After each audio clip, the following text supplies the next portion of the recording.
On this week's episode of the Jesse T Show, one of my longtime friends and business partners on the show, Justin Cobb, entrepreneur, founder, badass, and thought leader.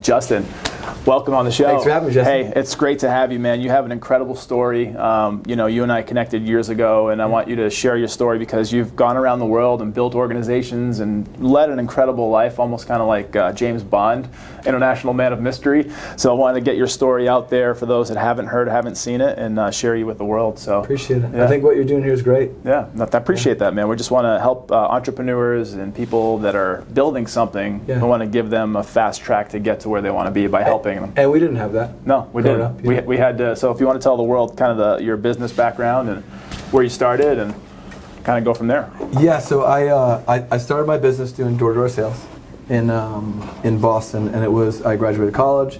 I was going to go to law school. That was always the plan. I was playing in a band, trying to be Bob Dylan, driving all over the country. Nice. The Volkswagen bus, our tour bus, broke down, and we needed a couple $1,000 for an engine. So me and the other three bandmates, we all agreed, $500 a piece. So moving to New Hampshire at the time, I get a Boston Globe. It says entry-level management training program is one of these training programs where you come in, you do the sales, and if you can do well, you can take over an office. Yeah. And for me, I was just there for $500. That was like 15 and a half years ago. We bought the engine. It's still sitting next to the Volkswagen bus in some outdoor garage in New Hampshire. I didn't end up going to law school, and instead I took the business opportunity I had and ran with it. Crazy start to the dream. Humble. Yeah, humble beginnings. Yeah. Like so many of us. Totally. So now you're in this business, and for those that are listening and watching the show, I started in that business as well in 2006 after the military, and humble pie was everywhere. Totally. Door to door, cold call commission, but there was something about it that it caught my soul. It put my soul on fire. It made me want to. I was competitive. I saw people in the office. I wanted to kick their butts. Totally. I saw other owners like yourself, and I looked at those guys that were just a little bit ahead of me in time, and I said, you know what? I want to kind of chase those guys down and run with them a little bit. Yeah, I saw freedom. I saw. Now people know what percentage of people started out doing cold call sales, and you talk to people in any company, in this beautiful view, and lots of great ideas, lots of people have great technology, and what everyone needs is sales. Yep. And especially today, in a time where people spend most of their time, texting instead of talking, or let alone face to face. Yeah, we find it's just at a premium. If you can learn how to communicate with people in an effective way, you're ahead of so many people. That's what everybody needs. Yep. Any organization, that's the most important part of that company is sales. Without the revenue, there's no business. Lots of great ideas. Absolutely. And now you got to put those ideas to action. Yeah, and I can remember when I first started, and like I said, I wasn't looking for some big opportunity. I was just trying to make some money. And I remember talking to one of the other trainers in the office, and I said, "What are you here for?" He goes, "Oh, I'm going to be a business person." I said, "All right, What does that mean? How'd you do today?" And he's like, "Well, I want to be in business. I just don't want to do the sales." I'm like, "What?" But I think business is like making a transaction, which is a sale, and everyone else is set up to support the sale. There's people who count the sales, there's people who market to make it easier for the people who are doing the sales. There's people who check the quality control of the sales. I mean, it's all sales. It's all sales, yeah.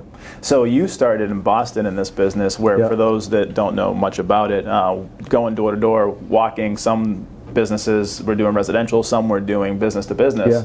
And it gets cold as balls up there, man. I'm from Boston. And so were you hoofing it through the snow? The first day that it was above freezing, I was going to say above 0 degrees, but I'm thinking in Celsius. Been in Europe for a while, but the first day it was above freezing was my 4th month.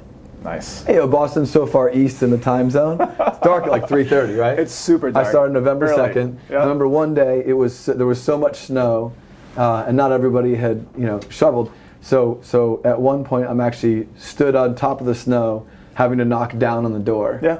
Because there's just so much snow. I believe it. Snow drifts up there, for people that don't know, in Boston in the winter, get anywhere from 8 to 10 feet plus. And when the plows come by and push all the snow to the side, I mean, they bury people. Sure. And at the time, before the business really evolved, I mean, the products we were selling, we were selling coupons for like Domino's, like 2-for-1 pizza coupons, right? Yep. Sometimes they were already in the mailbox. right? So our pitch to these companies was, let us sell your tea times, your empty hotel rooms. You know, worked with the Braves. You worked on that account for many years.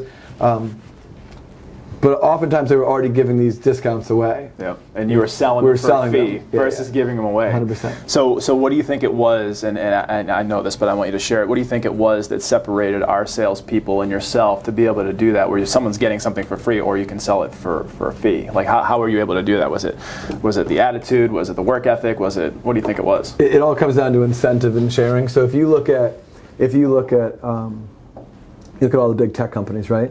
Why did Facebook for a long time win that battle? Because they're all recruiting the same kids. Yep. They had this open graph. You could write your own stuff on it. You could do your own thing on it. They gave people some sort of ownership. You look at Walmart. You know, they were making people shareholders at an earlier time than anybody. Buy-in. Sure. And so when someone came in and said, "Hey, one day if you do good, you can own the company." Yep. Well, that's exciting. Yeah. I want to do that.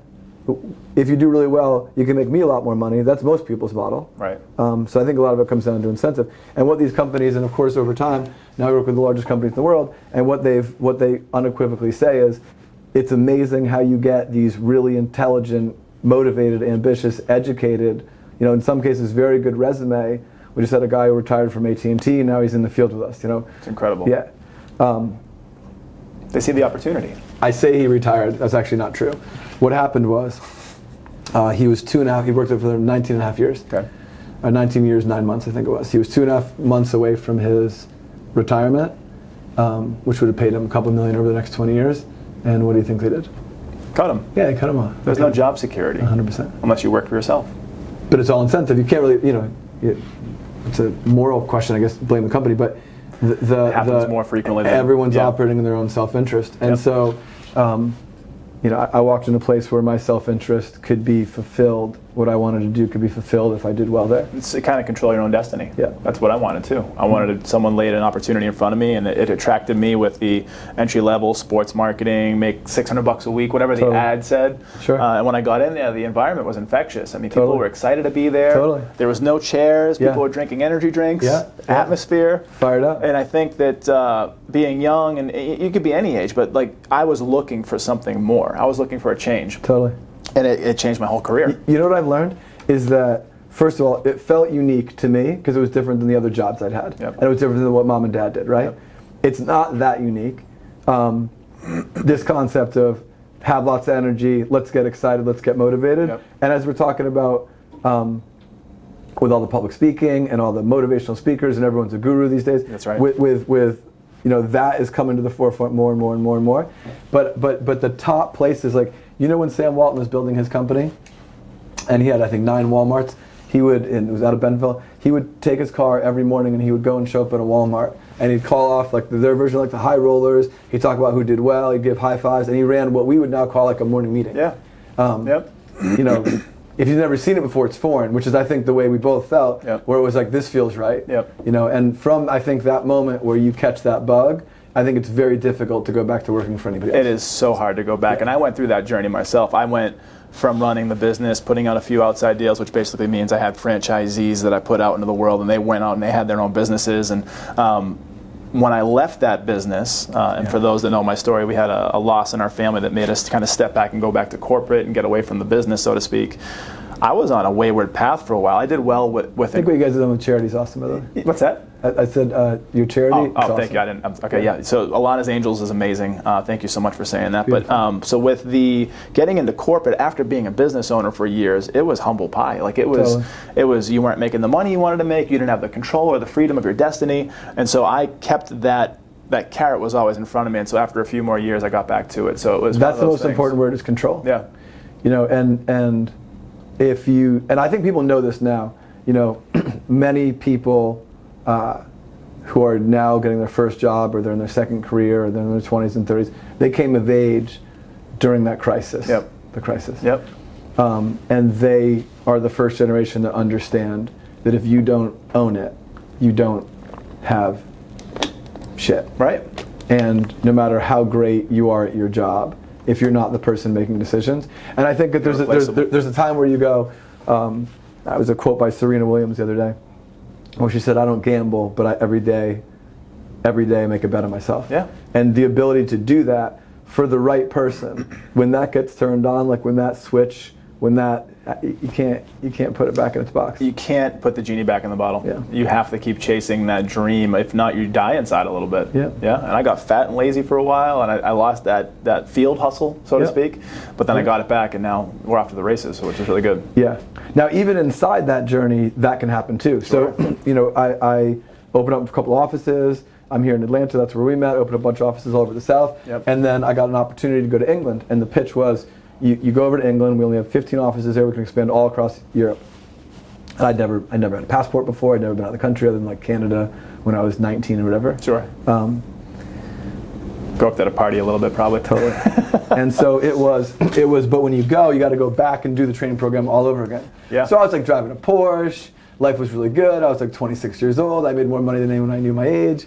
Lived in a beautiful apartment, and you know, had got people really excited to go in the field every day, but I hadn't been in the field in a long time. Yep.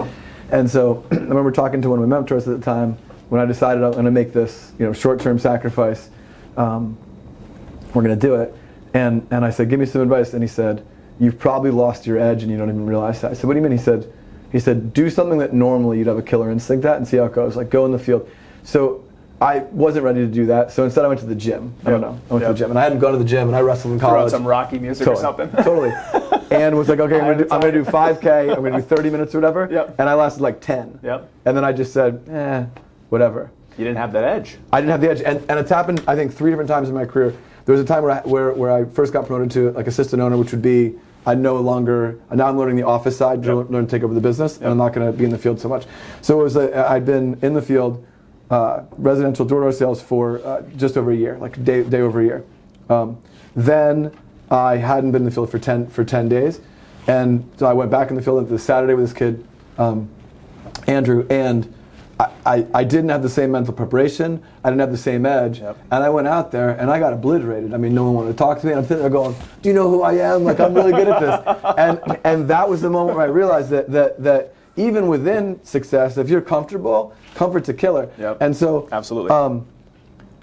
So I go to England. I go with one person, and I mean it was, and you know, going back to Walmart for a second, it all came from one special I watched right before I went. Nice.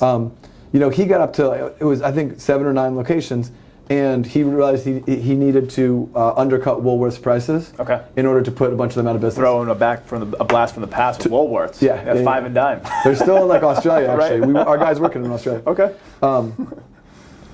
And so in order to do that, he was going to have to take a loss. So he went back to his wife and he said, we are going to move. They finally had the house. They had a nice house. You know? They've arrived. They had the house. Yeah. And they went back, and they had their first child, and they went back into an apartment, like a studio apartment or a 1-bedroom apartment. I forget which one it was. And she said, I wanted to kill him. Basically, I got to put it all into the business. Yep. And now that's the blind faith is what we always talk about. Yeah. I mean, you have to have that vision because no one else is going to have it for you, but you also have to have that killer instinct and the whatever it takes mentality. Totally. To be able to scale back. And even some of my financial planning clients these days, some of them, I advise them to do certain things to be able to kind of short-term step back, to be able to launch yourself into a different stratosphere. Totally. You can't just say that I've got the house, I've got the car, I've got the life, the wife, the husband, whatever's going on, and just be there because you lose that killer instinct. Totally. And you digress. And so we go on a run. So I go with one person, back in the field. We build that to I think 30 offices in like 12 months. Which is amazing. Changes everything, right? And I got promoted to the top position in the industry that I'm in. And at that moment, for like a week, it was me and my original manager, mentor, Josh Cody, and this other guy, Tim Kennedy, who runs Australia for us.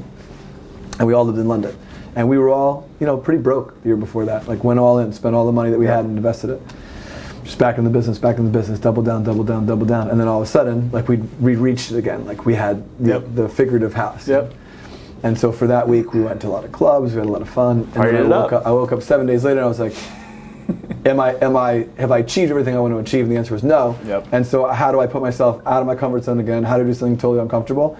And so my wife and I, we were on vacation a couple weeks after that in Barcelona. And we said, it's nice here. Why don't we move here? And originally we were going to live in Barcelona, buy a house there, and then travel to London or to England to go to the offices and go back on the weekends. And we ended up deciding just to open up the country.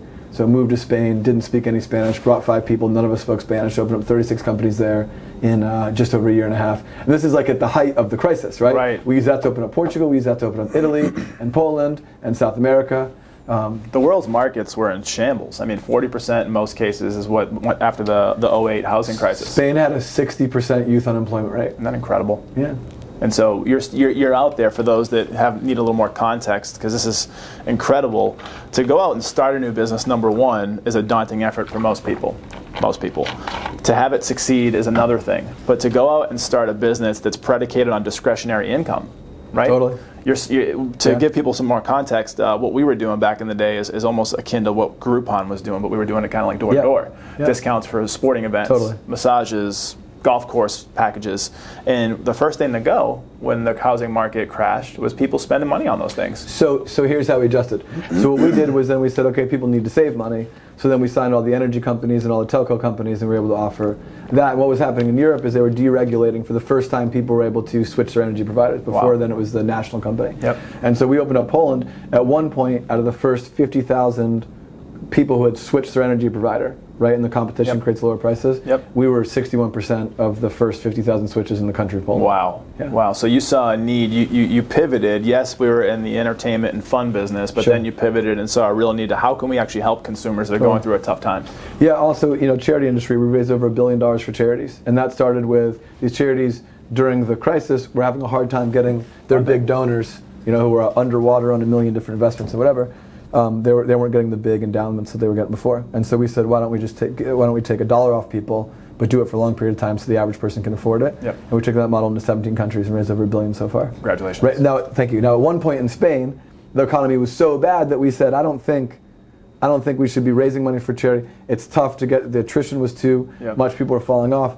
So the charities were in trouble. A lot of them, not because of us or maybe because of that lack of activity, they went that belly state up. Yeah, they went belly up, or they had to get money transferred in from central bailout. We just took those 500 people and put them on a different campaign. It's incredible. Yeah. So now we're talking after the '08 crisis, moving into 2010 and beyond. So the business scales up even further from there. Yeah. Now where's the business today in terms of?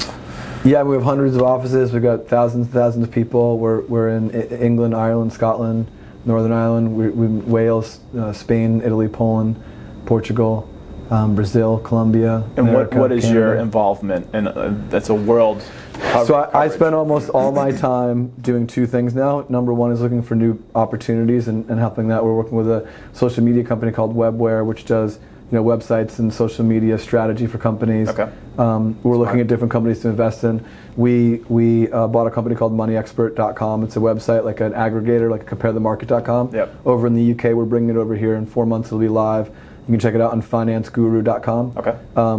So different ways. Show notes for you. What's that? Put it in the show notes. Thank you. Yeah. So different ways of working on the customer, but the vast majority of my time is spent taking someone who has completed the training program, maybe they have a couple offices, and getting them, to the next level. Getting ramped up. Yeah, almost all my time now is spent, mentoring people who are mentors to large amounts of people. And that's the thing a lot of people don't understand about running a big business. You can have 2,000 people, 4,000 people, 6,000 people, but you're not talking to all of them. No. Right? You're talking to 5, we're talking to 5, we're talking to 5. Yep. I mean, I probably spend 80% of my conversations are to 10 different people in my business. Yep, and then it kind of expands from there.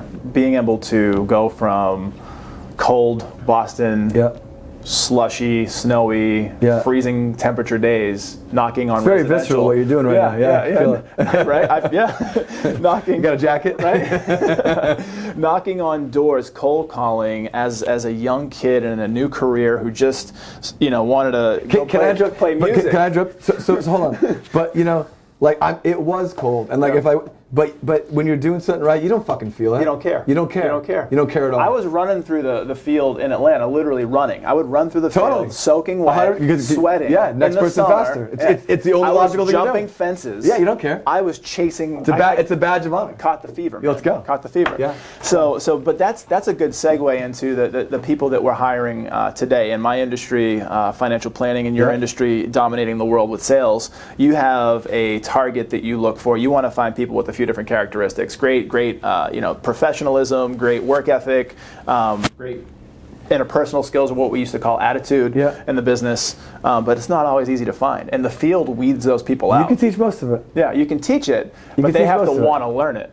You can't teach work ethic. Exactly. You can't teach values. And early on in my career, I wasn't able to get people to the next level as fast as I wanted to. And I sat down with one of the thought leaders in our business, and I said, what is it? And he said, the mistake you're making is one that many people make as they try to scale their business. Yep. You are finding people who are good at sales, and you are trying to teach them how to become good people that are leaders, that people listen to and people trust. Yep. And unless you get them when they're 3 years old, you don't have a chance. That's right. If you find people that are good people, and you teach them how to hustle, you teach them how to sell, teach them how to win, not only will they follow you forever, find people that you would trust babysitting your child even if they have no kids. Find someone that you would trust watching your house. And that was a huge pivot.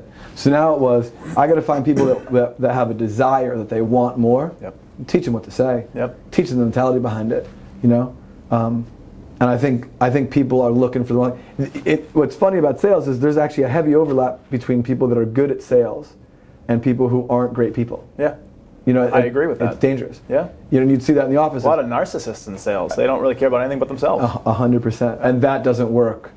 And that doesn't work past you. Right. It works for the 20-second or 3-minute conversation, at the door in the business. You can't expand on that. You can't expand organizations. You can't find managers. You can't find leaders. And who wants to hang out with that? No. Who wants to hang out with that? No, so speaking on that note, we're kind of going through a culture change now where, I can say this, it's okay as a millennial, but I'm on the other end of it where I'm kind of like at that bridge between X and Y, right, or whatever the Z or whatever the hell it's called. But for the people that are coming into your business now, you've experienced through some of your managers that are on the boots on the ground.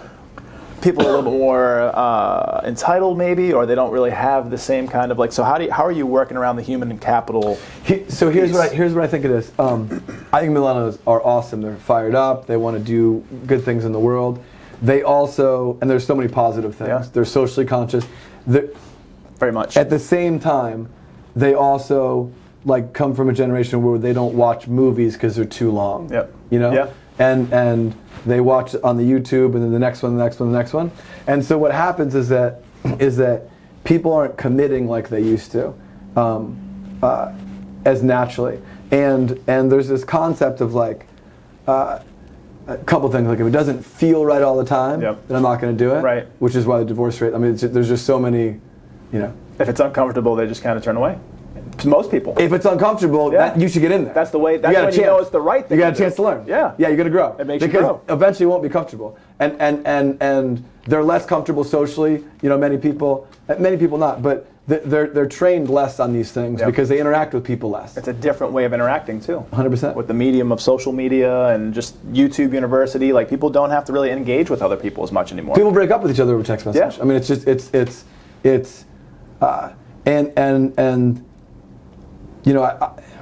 people ask me when did you know that your business was the right business? And I was like, well, when I saw it, it made sense. And they keep asking questions. What they want me to, when did it feel right? When did it? I looked at it. I measured it up against. I got into Yale Law School, which is a pretty good law school. A bunch of presidents went there. I gauged building my door-to-door sales empire versus Yale Law School. And when I looked at the things I actually cared about, freedom, ability to travel, choose who I work with. It was the easiest decision of my life. It didn't even come close. Now there were times it didn't feel, in the snowstorm, it didn't always feel like this is so fantastic or you're training the wrong person or whatever. But there's a certain maturity that comes with making good decisions. And the other part of it is, I tell people, my wife, she's amazing. Best thing that ever happened to me. And when I first met her, I didn't know I was going to marry her. I hadn't married anybody before. Based on historical data, the probability was very low I was going to marry her. Thankfully, I treated that relationship, as did she, like this could be the most important thing that I have ever done. And because of that, it's become what it's become. I looked at my business the same way. I had no idea. I thought I was going to go back on the road for, try to be Bob Dylan. My deal with my dad was if I don't end up being Bob Dylan, I'll go to Yale Law School. I thought that's where I was going.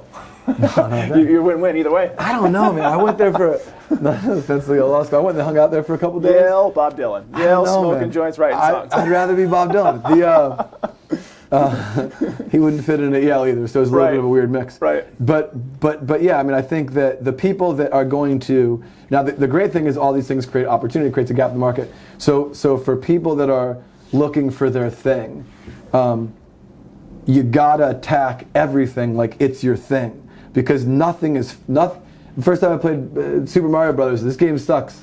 Then you get past the flying, people. The first couple, just let's segue for a second there, because I grew up on that too. I grew up on Super Mario, Nintendo. Like, you had to be really good at not giving a shit and being really excited about beating the level. Like, you couldn't, because it was one of the harder games. Like, you didn't have, like, you'd have to start over from the very beginning. Yeah. You would go through this whole level. You have to figure stuff out on the fly, which was good for like learning. Yeah. And then all of a sudden you make it to like some stupid little turtle with a hammer knocks you down and you're done. And it's going to take a lot of patience. It takes. Life's going to take a lot of patience. You would try 100 times at one board, and you would do it like every day. Like, you wouldn't give up until you beat the thing. And I think that was like the stick-activity and the mindset that it kind of shaped a lot of people. And that life's going to throw so many challenges and so many curveballs and so many things that require you to have patience. Yep.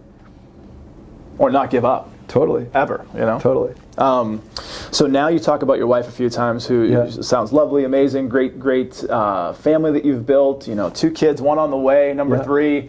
Tell me a little bit about kind of that. You said she's had an amazing story, and kind of like it's really changed your worldliness, like where she's from, and like her mother's story is great. And if you want to dive into that a little bit, and how that's kind of shaped you in terms of like being who you are today. I guess the first thing I would say is, this is more of a business point, but we'll make it anyway, is that we are all comfortable with whoever we're comfortable with, right? I grew up in small town Connecticut, pretty wealthy place. We weren't wealthy. My parents worked really hard just to get to live on the outskirts of that town, but the people down by the beach were pretty rich. Sure. Gold Coast? What's that? Gold Coast? Pretty much. It's about halfway between New York and Boston. Yeah. I mean, everyone's, take the train in there, take the train in So the real question is, are you a Yankees fan or a Red Sox fan? I'm a Mets fan. You're a Mets fan? 1986, we won. We were good. Mets. Yeah. I meet Yankees fans all the time, and you're lucky. Yeah. Life is better as a Yankee or a Red Sox fan than as a Mets fan. Yep. I had never. I was really comfortable dealing with other people from similar backgrounds, and had lived in a really sheltered environment. And when I opened my first business, it was in Charlotte, and I decided I wanted to expand to Atlanta. And a lot of the reason why I wanted to is because I wanted to expand the influence I had. I wanted to learn how to deal with different types of people. Yeah. And it's funny because I had a girl in my office that was from Eritrea. It's a small country in Africa where my wife's from. And then years later I meet my wife in London, and that's where she was raised in Sweden. But we met each other in London, and so many of those lessons. Yep. How you've been able to manage, I think this is important for a lot of people that watch, how you've been able to manage the family time and business and other things that you have going on, all these irons in the fire. Like, how do you make sure that you're, I mean, I'm fortunate enough for sure that I have more time now. I'm glad I waited, and that's not a luxury that everyone has currently, who's maybe listening, but I'm glad I waited, and I'm glad that I'm at a point where I have a lot more time, and that was really always the goal. And I was on 300 flights a year when I was building the business in Spain, and the kids were 0 and then 1 and then 2, and how was that for you, being away from the growing family, in terms of I'm a dad of a 5-year-old and an almost 3-year-old, and there's always there's no such thing as even balance. Like, if people are looking for perfect balance, it's shit. You just got to be present in the moment and give yourself 100% in anything that you're doing. So you may be spending more time on the business than you are able to on fitness or on family, but you can still maximize those, as I call them, silos in your life to where they feel fulfilled. Totally. So what are some of the things that you learned and that you were able to figure out with balancing life and business and scaling an organization that spans the 7 continents? I think it's just being present. I mean, the whether it's my kids, my friends, maybe I only get 2 hours with my child that day, and maybe other people get 6. Yep. But what I've learned in life and business and everything is that it has very little to do with the quantity of time and almost everything to do with the quality of time. And I just always try to make sure that I'm giving my family my best, not just my people in my business, not just my business. Yep. And I think the old school mentality of I work hard so I can just go home and turn my brain off and all that. I mean, it defeats the whole. You can't. What are you living for? What are you living for? Right? Like if you're working 80, 90 hours a week, busting ass, and you come home and you're tired and you go to sleep and you're not present for your kids, they're going to remember that more than the money you're making. Or for your wife. Yeah. And 100%. You know, and there were times it was tough. I mean, there was times where I used that as a motivation for. You know, if I'm going to get on this plane, I'm going to go away for 15 days to all these countries. I got to kick ass because I got to make it worth it, right? Yep. In my giving speeches and I'm able to talk about them a lot, which kind of keeps the why, you know, fresh. Super important. Yeah. And then a lot of it, it's interesting with your children. You know, you're putting in time, you're making impacts, you're trying to teach them right, you're giving them all sorts of lessons. And they go through different stages. In the beginning, they don't understand what you're saying. Then they don't really want to hear what you're saying. And then there's this period of time where like they are really starting to get it. And there's just nothing more rewarding than putting 100% into a relationship, whether it's your marriage, whether it's with your children, whether it's in your business, and seeing that. And of course, your family is the most important relationship you have, and seeing the fruition of that. And there's just been some magical moments. Absolutely. Yesterday, last couple of days, my daughter's super. She's very, very creative. You know, extremely creative. And it's funny because I saw this like internet meme or whatever, right? Many of which are like the bane of human existence today. But it said my grandparents drove a taxi, which my grandfather did on my mother's side, so that my parents could go to college, so that I could own my own business, so my daughter could be an artist. You know? Yep. And I don't know, it resonated. It resonated in a very deep level, and she's always been super creative. And I play guitar still, and I'll write songs, and I wrote her a song when she was a couple months old, and we add a verse to it every couple years, whatever. And so 2 days ago, we're sitting out on my porch, just relaxing, and I'm playing the guitar, singing, and then she's got her iPad, and she'll put karaoke songs on it and sing along to it. So later that night, she says, "I want to write a song with you, Daddy." And I'm like, okay. Like in my head, like I don't know how this is going to go, but of course, let's do it. Super exciting. Waiting for this day. Sure. Never really thought it was going to come. Yep. Never even thought about it. Like didn't realize I was waiting for this day, but I'm excited about it. And so yesterday, I'm like, "You want to go in the pool?" She said, "No, we're writing a song." And so I grabbed my guitar, we go out on the porch, and I'm like, "Okay, do you have anything in mind? Like, do you have anything in your head?" And she just, I'm not going to, copyright, I'm not going to give her song away, but she just starts singing this song. And I just melted. Done. Yeah, I'm crying. You've arrived as a dad. And totally, it's over. Like, we're doing this. That's it. No more school. That's right. This is what we're doing. This is it. We found it. Barbara Dylan. So like the Barbara Dylan. I like it. And so we asked her what is this song? One of my business partners was there with me. Like writing more verses. What does this song mean to you? And she said, "Daddy, I just want people to open up their eyes and understand how much opportunity there is out there. And rather than focus on the things that aren't opportunities, they just need to open their eyes. And if they open their eyes and they work hard, now they're going to get more later." I'm like, "More what?" It's not like a fully formed thought. She said more time and more time with their loved ones, but they got to work hard. They got to work hard and they got to be good people. And it was just like, maybe it's working. It is. I had a similar situation, not as beautiful as that, but we were talking off air before we jumped on. Our 5-year-old Grayson woke up from a nap, and he's kind of going through a change where he's going from preschool to kindergarten, new school, and he's doing well, but there's a transition there. So he's kind of have like some attitude stuff, 5-year-old stuff, right? Totally. And he wakes up from his nap yesterday, and my wife and I are lucky enough sitting by the pool enjoying the day, and all of a sudden he comes out with 3 little bottles of water and says, "One for you, one for you, one for you." And it was just like the sweetest little thing. And it's like, we are doing some things right, which is good. It means, 100%. And that's, I remember what he told me years ago, which was find people that are good people, that were raised correctly, that have a good heart, who you trust, and who have some hunger and some desire, and you teach them anything. Yep, absolutely. Yeah. I think a really big piece that I want to talk about here is super important is the lives that you talk about, from taxi driver to this to now artist. Like we're building something. At the end result, it's for legacy in a sense. It's legacy for family and legacy for our kids to be able to do something that maybe we weren't afforded the option to do. Yeah. But I really thought something was really interesting, and we've heard this in the business before, in terms of thinking differently. I don't know if you ever met Paul Goudreau, but Paul Goudreau was talking about how he wanted his kids to be able to have these things and think differently. And so, what's your mindset on teaching? She does, by the way. His daughter's like 20 years old and owns her own company already.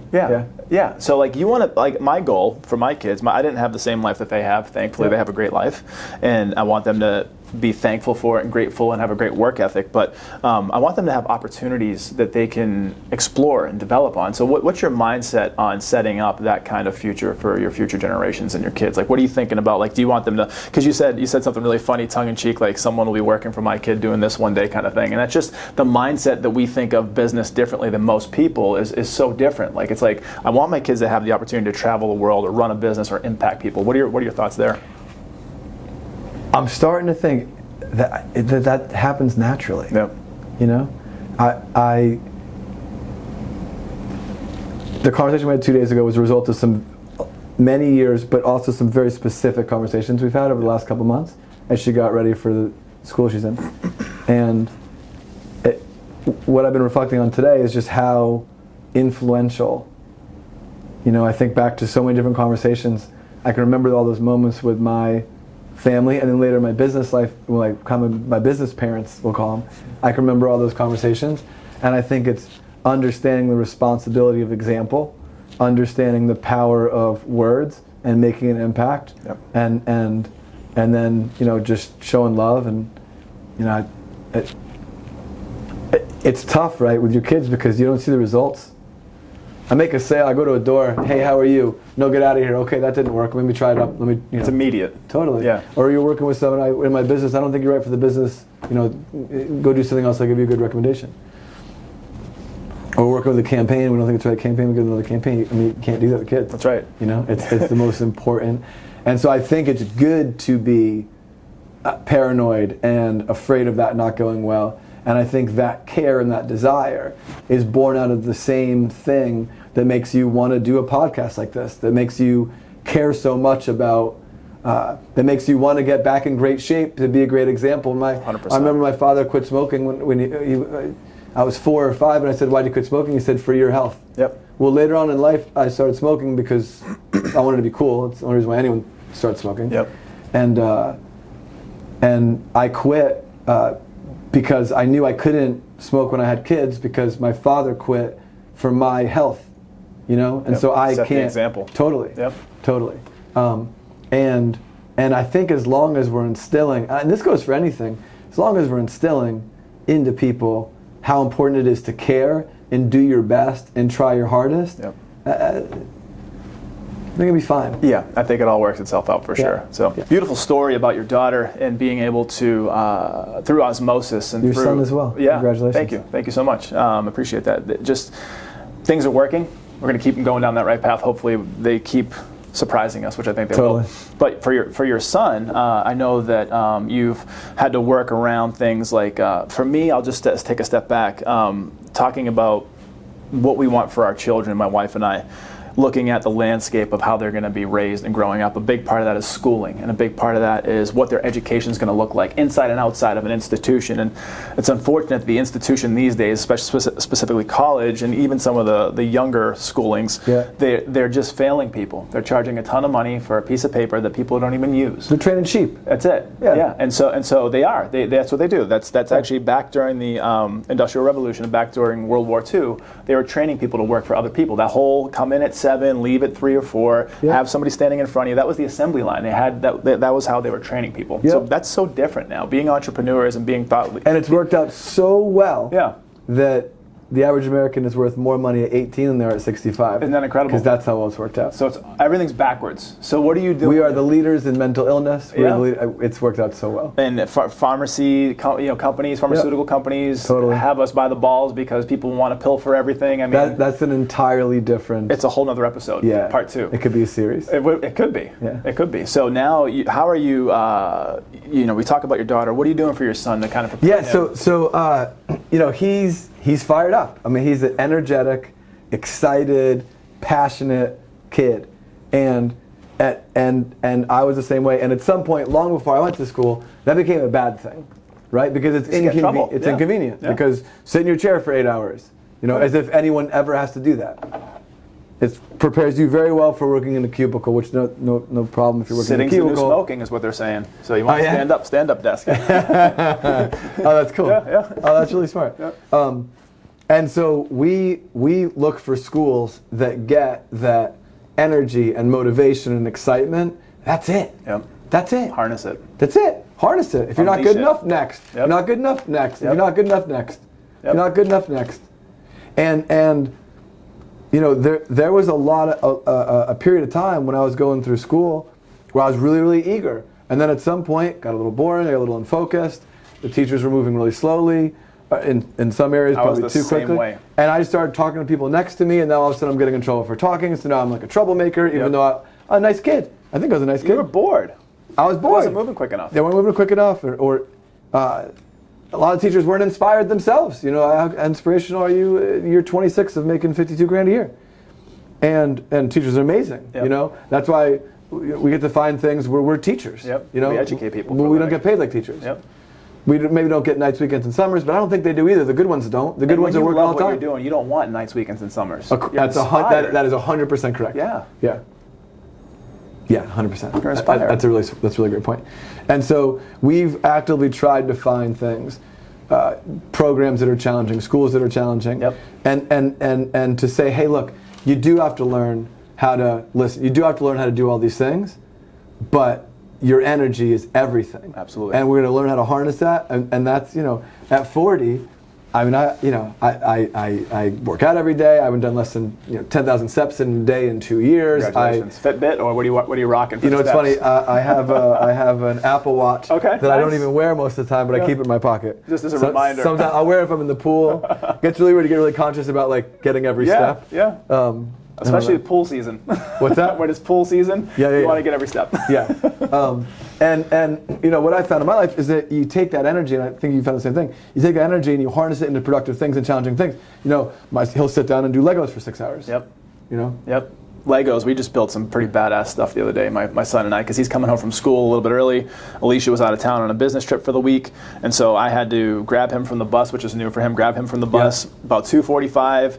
Play with him for a while, feed him, put him down for a nap because we kind of keep him on that schedule. Yep. And we built some pretty badass Legos, but just to see them operate and to see what's possible for them. One day it'll be a business. It's incredible. Maybe one day it'll be a shopping center. He's always had an It'll be a engineering town. mind. He was building intricate Thomas the Train tracks and all these things. And we just try to like imbue him with power to do those things. And not traditionally. So like for us, I don't necessarily believe in the traditional way of going down the path of school and opening their horizons and broadening their minds to alternative stuff. There's Montessori schools, there's other schools that are out there. I mean, that's the way that the world is moving, and just being brave enough, competent enough to be able to push yourself and your children. Well, an educated world moves in the direction that makes the most sense. Yep.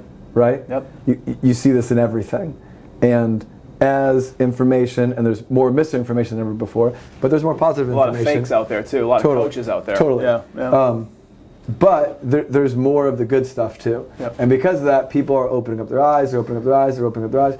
And you know, with work and school specifically, the return just isn't there. Yep. The return was kind of there if you worked got a good job with a big company, they pay you a pension, eventually those companies Different realize, time period. well, if I pay people who don't work for me, and life expectancy goes up. It used to be I was paying people for 4 years, now I'm paying people for 24 years. Yep. Well, I go bankrupt. Well, we were talking about that guy a little bit earlier in the episode about how he came to work for you after almost sunsetting into his career and retiring. But just before he retired, they gave him the boot because they didn't want to pay him his benefits. And they had a fiduciary responsibility to do that. Absolutely. I suppose. And that you're speaking to my world. I am a fiduciary. It's a funny word, but it's true. I do what's in the best interest of my clients. And you have to take care of people. But here's the thing. People have to take care of themselves too. If you're not taking care of yourself, no one else is going to. So you have to set yourself up for success. If you don't own it, man. That's it. You have to own it. And you can. So 2 other pieces here. I know you're going to run. So talk about the Spain interaction and learning a new language and doing this whole business thing. Well, here's the funny thing about it, right? Yeah. So my mother grew up on the border of Canada and Maine. She grew up in Maine. Yep. So her first language was French Canadian. Yeah. Right? Yeah. Cool. And so it was always foregone conclusion. Me and my brother, we were going to take French. And I didn't do really any schoolwork. By this point, I was pretty disgruntled with school by the time you're in 7th grade. Now, here's the funny thing. You know how they say, oh, you can't learn a language unless you learn it before this age or that age or whatever? Bullshit. in this country, you start learning a language in most places in 7th grade, at least in public school. Yep. At a time where kids are going through puberty, they just start thinking about like clicks and being cool. And you sound like an idiot when you're trying to learn a new language. You say everything wrong. You got a bad accent, you conjugate. So at a point where kids are starting to become the most self-conscious, we give them the thing that makes them feel the stupidest. And then we wonder why they struggle with it. It's a really bad model. It's crazy. It's crazy. And no one can tell you why they do it. No one can tell you why they do that. Because someone said it years ago. 100%. And it's just been the indoctrination. It's the status quo. And if we go against the status quo, then it'll be our fault. If we keep the status quo, if we go with the status quo and it's our fault, we have plausible deniability that we were just doing what we're told. And so a bunch of sheeple. Totally. And so I do poorly. I get really bad grades, and I take French for a bunch of years. I know 12 words now, probably. So I moved to Spain, and realized none of us speak Spanish, and have to learn Spanish. And in like 3 or 4 months, I'm conversational. Within a year, I'm running public speaking seminars for companies in Spain in Spanish. And I realized that if you're motivated, everything's pretty easy. You're so good at languages. I'm like, I got D- for 7 years. Right, because you weren't inspired, you didn't have the right building blocks, but now you wanted to do it, you cared about it, you put the effort in. And here's the worst part. Back then, and this is a lot of people, I wasn't doing the work, and then I was blaming the fact that I wasn't learning on something outside my control, like my aptitude for learning languages. People do this all the time. They make excuses. Someone says, "Oh, I really want to be successful." What time did you get up this morning? You know? Are your patterns and your routines mapping over to your big mouth? Like, are you gonna be successful? Get up early, eat right, work out. Totally. All these things. If you're not, then shut up. Learn. Do those things. Because if you're not doing those things, what do you expect? And I mean, I really believed for like 15 years of my life that I wasn't good at languages. I mean, you know, convinced yourself because it was comfortable. It was easier than saying it's my fault because I'm not doing the work. I really proved yourself wrong, and now you're fluent and you're inspiring business people in different countries. And then, you know, when we opened up all those countries, we took that same model, moved to Portugal, no one spoke Portuguese, moved to Italy, no one spoke Italian, and they were still out in the field making sales. I believe it because it was their attitude, it was their people skills, and running around. You talk to how many people, and the fundaments of success in life, no matter where you find them, whether you find them from books up on the shelf, you find them from videos. You're lucky enough to have mentors at a young age, which I would urge anyone to seek out, like you and I did. Absolutely huge. Or lucky enough, like your children and hopefully my children, to grow up in an environment where that is what makes sense. Where that's the prevailing opinion, that's the prevailing philosophy, is that, you know, find something you're excited about, go all in, chase it. Don't be afraid of failure. Every no gets you closer to yes. failure, because what I've learned in my entrepreneurial journey is every failure, as long as you don't give up, you can fail. It's just like sports. Sometimes you lose games. Sometimes you strike out. Sometimes you get tackled. But like, as long as you don't quit, you'll win. You just keep showing up. Keep taking those failures. Fail one step closer to success. And it hurts. Every time. But it makes you stronger. Sure. It makes you more of a badass. Yeah, and that's why most people, that's why we live in a country where 7% of people employ the other 93, and those people control 90% of the wealth. That's right. And because it's not for everybody, you know? But there's a lot of people, I believe, that if they get the right training, they get the right guidance, they have the right influences, they open up their mind, they stop the, I'm just not good at this. Preconceived notions, excuses. You know, someone who's changed my life recently is David Goggins, and if you've heard about his story, incredible. He's a little bit. Yeah, he basically, he's one of the best examples of what your mind can do. And to lose 100 pounds in 3 months, to qualify for Navy SEAL, Army Ranger, Air Force TAC P, running ultra marathons, all with the power of the mind. And if someone can unlock those doors of human capability, and like, you just don't want to show up to work one day, it just comes down to that person. And I think that everybody has the opportunity to make themselves better. And you believe you can do it because he did it? Absolutely. And you go, okay. I started running because of it. I was never a runner. Now I'm a pretty good runner. So it's changed my mind. But I'm not a runner. I don't do that. Right. I'm not a good runner. That's what it was. My lungs, my feet. I love running. I'm actually pretty fast. I'm a big dude. I'm 225 and I move pretty good. 8-minute miles for a guy who started running in January. That's not bad. Totally. I mean, it could be a lot worse. So, you know, I want to ask you this because I think it's kind of funny, the mindset behind this. But do people ever ask you, Justin, like, what keeps you going? Every day. Yeah. And your answer is? Depends on the mood I'm in. What I internalize is this is the stupidest fucking question in the world. Yep. But I have responsibility to inspire and explain. So look, you know, sometimes people also say, you know, Justin, you're so intense, man. Like, why are you so intense? And it's like, this is my life. Yep. Yep. I only get one. Yep. It could end. I could get in the elevator and Next it could second. just drop. Who knows? Memento mori. Some drunk idiot could come. Yep. And whatever it is, I look at it like the greatest gift we all have, is to fucking max out today. Absolutely. And do whatever is possible today. Live your best life today. Yeah. Responsibly. You don't Like, want to go blow the farm. Like I'm 40. I plan on living to 100. Like, I'm just getting started. Yeah. Every day. the beginning. Yeah. Every day I feel like I know a little bit more about how to tackle every role in my life, in my business. A little bit more. A little bit more. A little bit more. A little bit more. A little bit more. A little bit more. More dangerous. And it's like, what keeps you going? Like the momentum and the energy and the excitement is just so. It's just so significant. The question is like, what could possibly fucking stop you? Right. It's all a tailwind. That's the question. Yeah. You know? Yep. Totally. No, I think what you've done, you know, I've known you pretty much most of your career in this business, give or take a couple of years, and where you've started from, you know, cold call, door-to-door Boston to running the world and having a great life and a great family. I appreciate it, man. I think the most important thing is time, and what you do with that time is what matters. For sure. So, you know, that just kind of segue, kind of keep it a little bit lighter and fun towards the end of this. That ability to scale businesses, impact people so they become empowered, they become leaders and owners of companies, you help enough people in life, it pushes you up. And that's kind of how things work. The more people you help, the more people that you take care of, you get taken care of. Totally. And that's led to some interesting opportunities for you to where, you know, you probably don't want for much, but like you have a really cool setup here in Atlanta, one of your places. And sometimes when you're not around, there's some people that come knocking on your door and they want to hang out at your place. We came down here, we checked out the property, we decided to buy it. We were still living in New York. And then we get this email, hey, would you want to rent this house to people? And so we call the lady, and to this day I don't know how she knew I bought the house. I guess probably record somewhere. Listed, yeah. And so she said, hey, you know, previously your house was rented to Tom Cruise and to Downey Jr. and I think DiCaprio or somebody else, and you know, The Rock wants to rent your house. And so we weren't living there. It worked out really well for us. So you know, he moves in his I don't know if it's in a violation of some NDA or something, but if it is, it is. Moves in like 40,000 pounds of gym equipment, brings like 50 people. It was the Iron Paradise for people that follow The Rock. He takes his gym with him.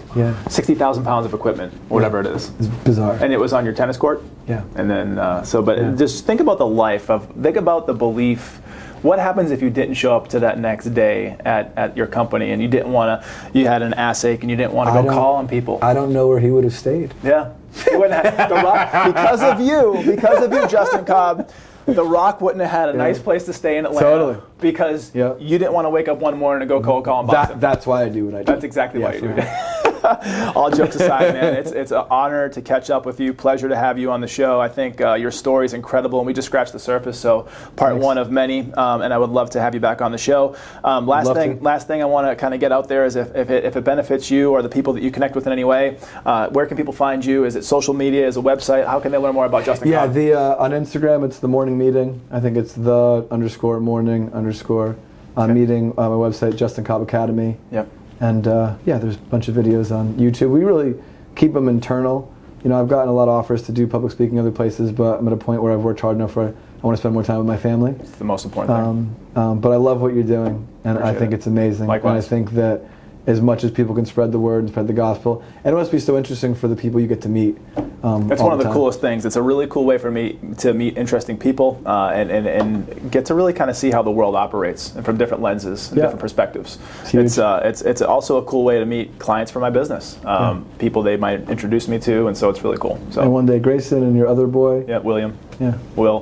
One day they may take over the family business, or they might just travel the world and be like you. So. Well, best of luck, man. He's Justin Cobb. I'm Jesse T. Check us out next week on the Jesse T Show. Take care.